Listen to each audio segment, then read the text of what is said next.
आता त्या सावीची मला या घरात एकही आठवण नकोय।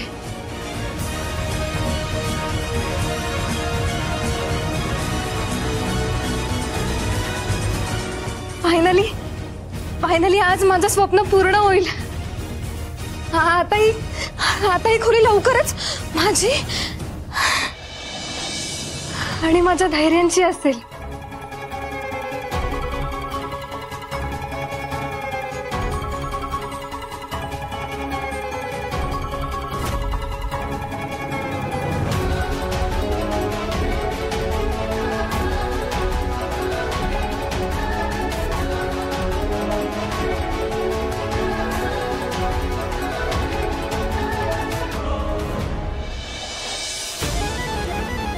हे सगळं काय?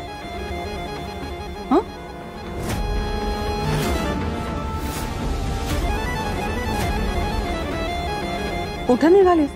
आत्या, त्या सावीचं सगळं सामान घेऊन आले। तिचा या घराशी माझ्या धैर्याशी सगळा संबंध संपलाय।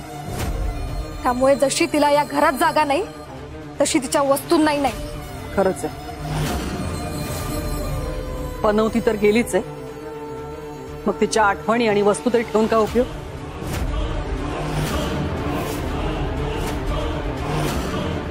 दे फेकून।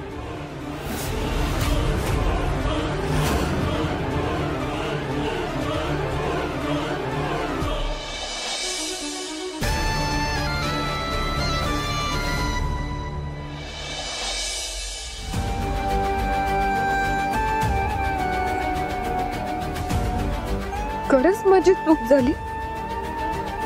ज्या माणसावर जीवापाड प्रेम केलं त्याला ओळखायला चुकले मी। धैर्य माझी साथ कधीच सोडणार नाही हा माझा समज खोटा ठरला। माझे धैर्य असे कसे असतील? ते माझ्यासाठी कधीच दार उघडणार नाही।